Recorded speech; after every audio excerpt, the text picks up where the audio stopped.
Stephen Dean, Sunday morning, 5th of January, 2020. Lamentations chapter 3, verse 1 to Lamentations chapter 3, verse 25. Well, have you all got a Bible available in front of you? I can't tell you what page it's on because I think we're using different Bibles, but we're looking at the chapter that 826 on the in the Bibles that were available on the table as you walked in, 826. It's Lamentations 3.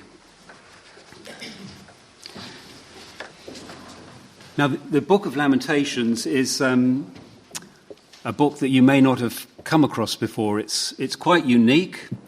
It contains 5 poems from an anonymous author, widely believed to be Jeremiah, and he survived the Babylonian siege of Jerusalem, and he's now reflecting back on the horror of that time and the subsequent destruction of the city and the exile to Babylon. Now, the fall of Jerusalem was the most horrendous catastrophe in Israel's history up to that point. Remember, God had promised Abraham the land. He'd given David victory to make Jerusalem Israel's capital.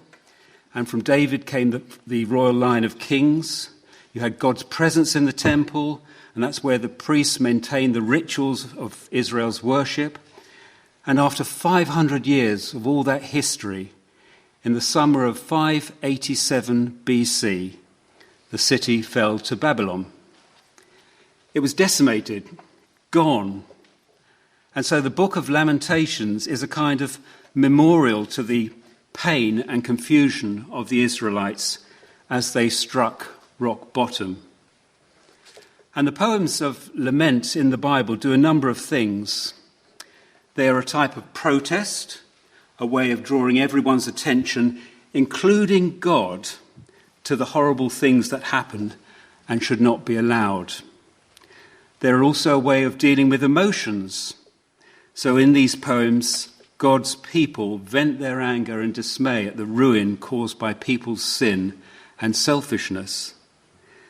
And they are also a place to voice confusion, because suffering is something that makes us ask questions about God's character and promises. So we have in this passage human words of grief addressed to God. And I want us to see that the Bible does not frown on them. It doesn't look down on them. They are part of God's word to his people, and they are here for our good and for our instruction today. Now, you might be thinking to yourself at this precise moment, Stephen, it's the start of a new year. We want some encouragement for 2020, especially after the problems we've been through. This seems like a gloomy passage. I don't want to leave here depressed. Is this the best you can do? Well, it is. So please stick with me. So what do we do when we're faced with sorrow and suffering in our lives?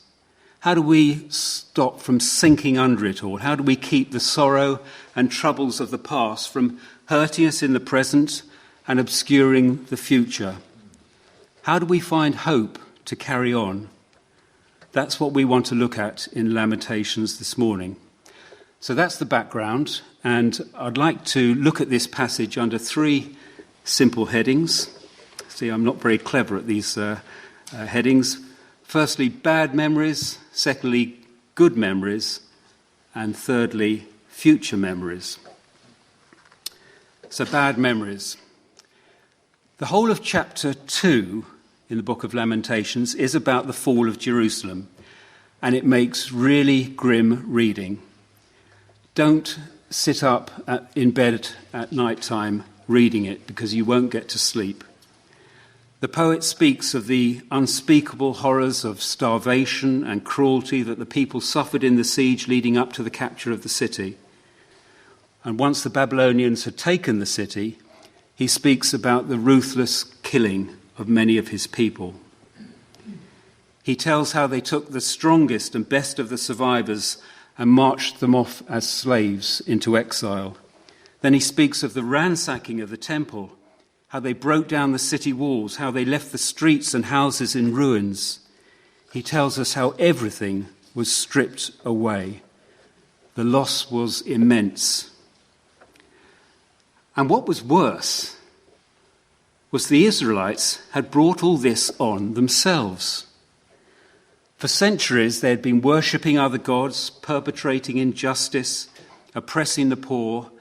And yes, God is slow to anger, but eventually he does get angry at human evil, and he will bring his just anger in the form of punishment. In the case of Jerusalem, he allowed Babylon to come and conquer the city, and this poem acknowledges that God's wrath is justified.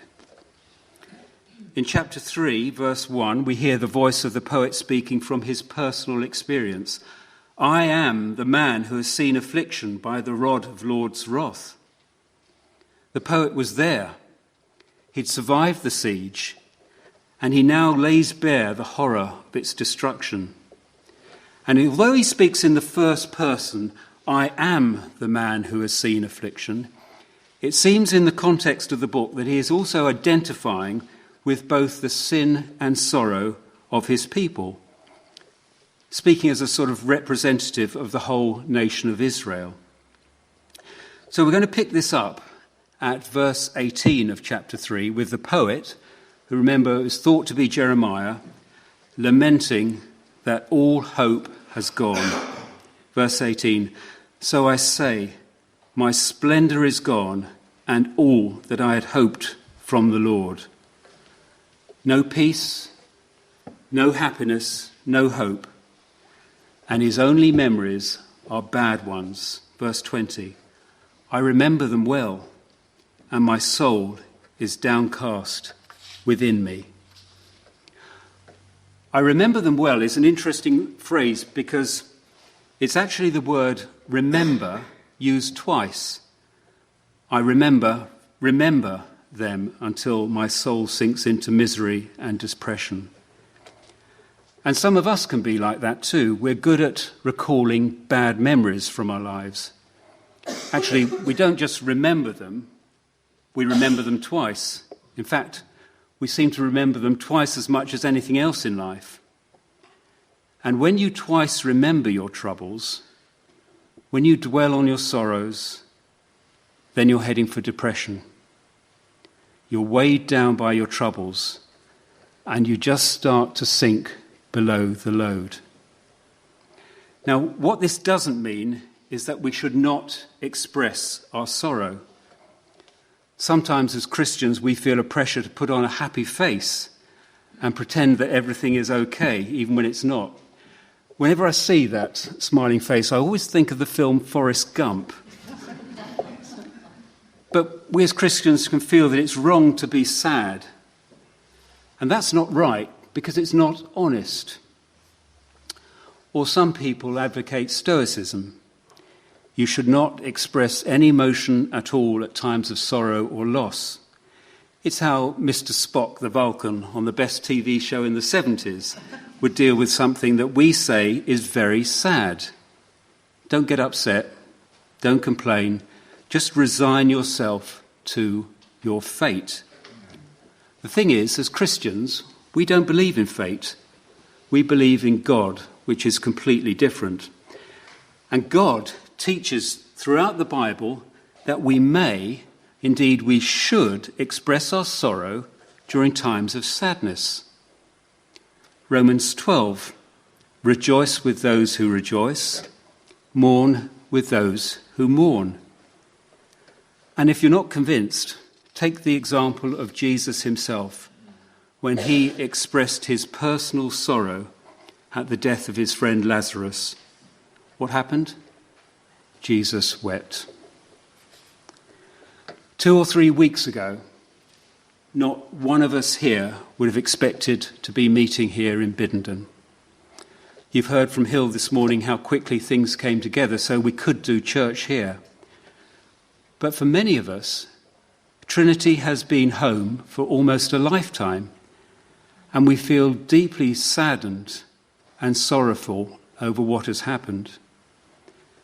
And for those of you who are newer to the fellowship, you are dismayed and shocked at the fallout. We think of dear friends who remain at Trinity and the loss too that they are dealing with, as Chris prayed about. This has been so painful and so sad. But we should not fear expressing these sorrows. That's what God expects us to do. But he doesn't want us to dwell on them. That will only bring despair. Look again at verse 18. Verse 18 is the low point of the poem. So I say, my splendour is gone, and all that I hoped from the Lord. What is significant here is the last word that's written in that verse. The last word is Lord. Thank you.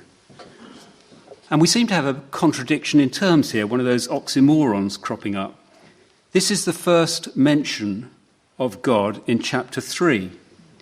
Up to this point, it's been a list of assaults and misery, all caused by the Lord.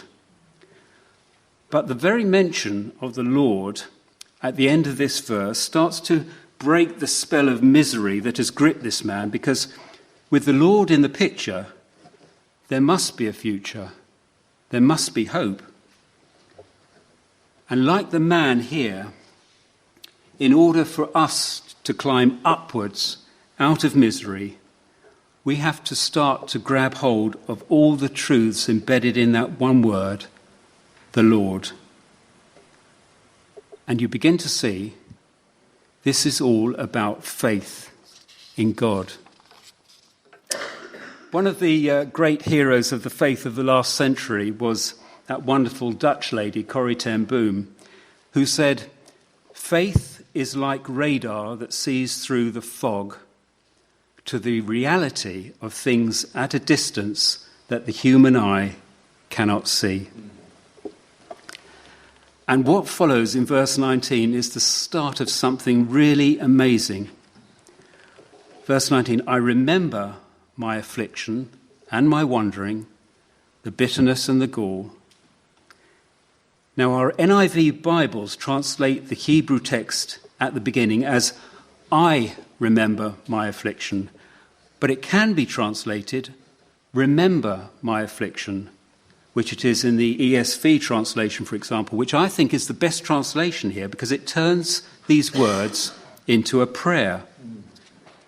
The poet uttered the name of the Lord for the first time in this chapter in verse 18, and now he breaks into prayer in verses 19 and 20, saying, remember my affliction and my wandering, the bitterness and the gall. I well remember them, and my soul is downcast within me. He's asking the Lord to show compassion. Notice the words, my wandering. What's all that about?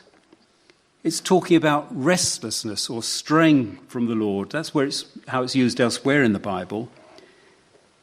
And what I think is going on here is the poet is acknowledging that he is partly responsible for his troubles. So there's a guilt issue going on as well. And as he remembers what he asks God to remember, it causes his soul to bow down, or put another way, it causes him to repent. And this leads into another kind of memory, a positive memory, a good memory, which brings about the remarkable turning point in this passage. Look at verse 21. Yet this I call to mind, and therefore I have hope. You see, the poet doesn't deny his suffering. He doesn't minimize it or try to rationalize it away. His losses are real. They're not imagined. He remembers them only too well. In fact, he twice remembers them.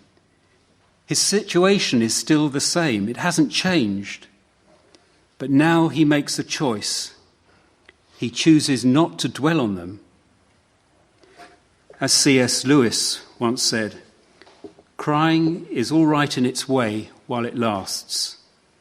But you have to stop sooner or later, and then you still have to decide what to do.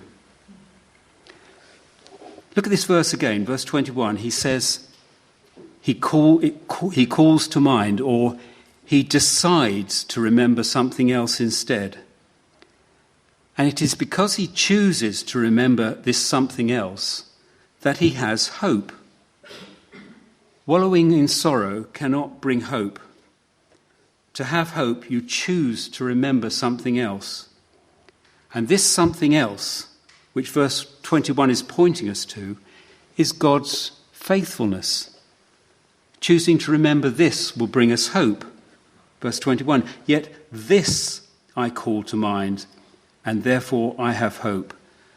Because of the Lord's great love, we are not consumed, for his compassions never fail. They are new every morning. Great is your faithfulness. And this is the climax of the book of Lamentations. Great is your faithfulness. God is not only faithful, his faithfulness is great. Now, when we think of the word faithfulness today, sadly, it's more often in the context of being negative in terms of broken marriages or the general lack of morality, or even the way the Bible is taught. Did you know that over half of all Americans believe that the Bible was written for each person to interpret as he or she chooses? But God's faithfulness is perfect, it's infinite, it's overflowing, it's far beyond human faithfulness. In everyday language, we would say God is utterly dependable, utterly reliable, so we can trust him. And that is the overall message of our Bible. God is saying to the world, trust me. How is God faithful? He's faithful in his great love for you. Look at verse 22. Because of the Lord's great love, we are not consumed. Now, the word love used here is a word which refers to God's covenant love, his loyalty to his people. It could be translated God's faithful love, but once again, it is a great love. Not only that, but in this particular verse, the word for love is in the plural. It's as if the word love in the singular is not enough to describe God's great love for us. God's love is so great, it has to be in the plural. It's because of the Lord's mercies, his great faithful love, that we are not consumed. Have you ever got to the end of your road? I don't mean to the end of Turner's Avenue or wherever you live, but have you got to that point where you've got nothing left to give? Your world has fallen apart. That's what the word consumed means, to be absolutely finished, to be at the end. But verse 22 says that because of God's great love, you're not consumed, you're not finished, you're not at the end. So how does that work? Well, the answer lies at the end of verse 22. For his compassions never fail. In the Hebrew, compassions is a beautiful word. It literally means womb. So verse 22 speaks of God's love to us in terms of the tender, compassionate love that a mother has for the child that she carries in her womb. And this is part of the breathtaking beauty of our God. His power, his might, his strength, his justice, and yet at the same time his tender and compassionate love for his children. And what's more, the word used here is his compassions. It's plural again. It's emphasizing God's wonderful, tender compassions and mercies. His compassions never fail. Never fail. They're never finished. So when you bring all these parts of verse 22 together, it teaches us a very precious truth. You may feel like you're at the end, but you're not finished, because God is not finished. You can never say, I'm done, I quit, because God is never done and God never quits. He is always there for you. You will not fail because his compassions never fail. And therefore, you have hope. In the last war, Corrie ten Boom was imprisoned and she found herself in concentration camp. She lost her father, she lost her sister. She knew enormous suffering.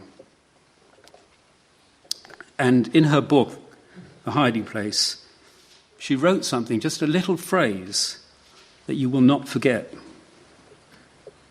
She said, "There is no pit so deep that God's love is not deeper still. There is no pit so deep that God's love is not deeper still."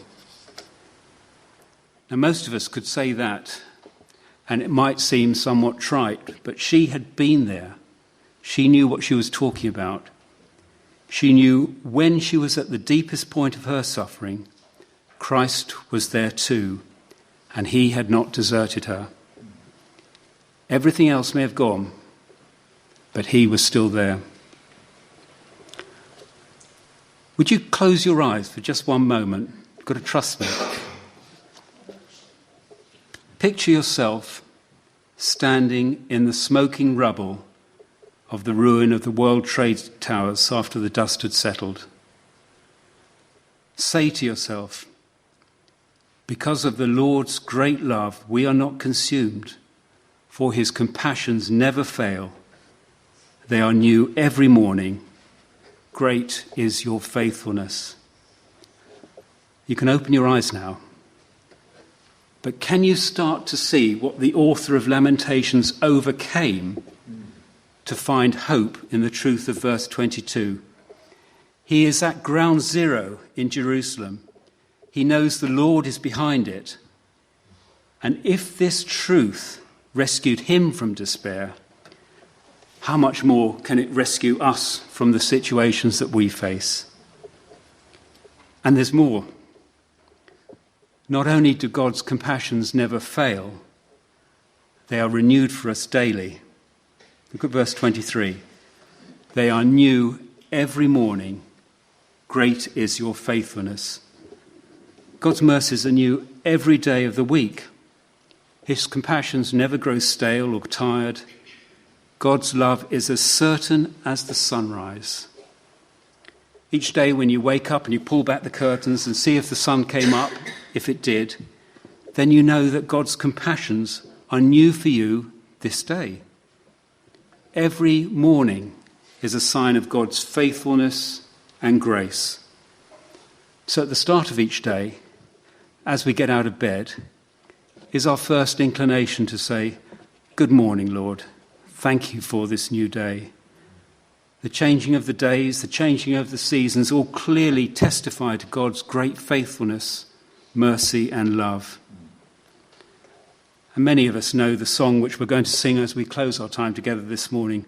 Summer and winter and springtime and harvest, sun, moon and stars in their courses above, join with all nature in manifold witness to thy great faithfulness, mercy and love.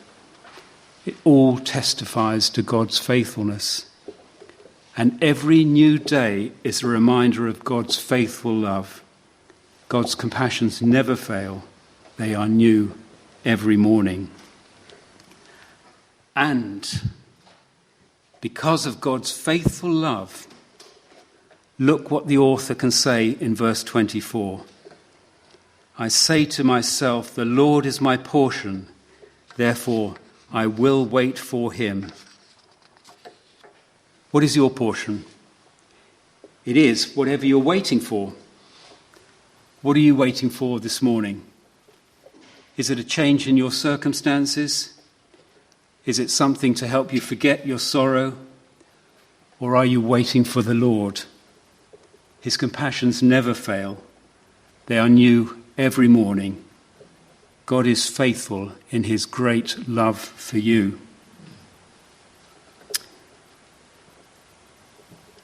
The most amazing thing in this passage is that despite knowing that God is behind all that happened to him, the man turns to God in hope.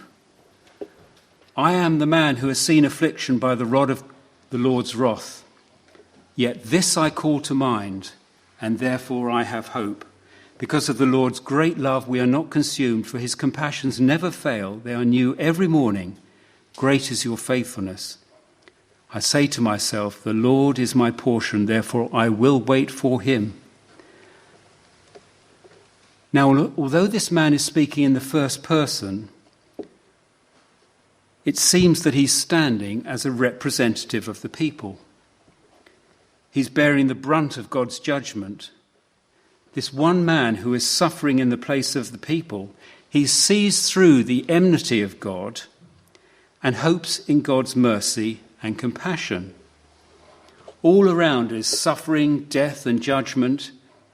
And right in the centre of this book of Lamentations are these wonderful words of hope, which, as one writer puts it, rise up like Mount Zion, proclaiming the Lord's great faithfulness. So you ask, how is it that this man can trust in God when God seems to be the cause of his problems, his woes? How can he seek refuge in the very one who brings judgment? Well, this man has incredible faith. He takes punishment at the head of his people. He bears the yoke, he turns the other cheek, and he waits to be vindicated. In the morning, he is certain he shall see the Lord's great faithfulness. This man is pointing us to Christ. It is Christ who voices our laments before the Father, and he takes responsibility for our sins. Christ entrusts himself entirely to him who judges. On the cross, he is the true temple that's torn down. On the cross, he endures the ultimate exile for sin.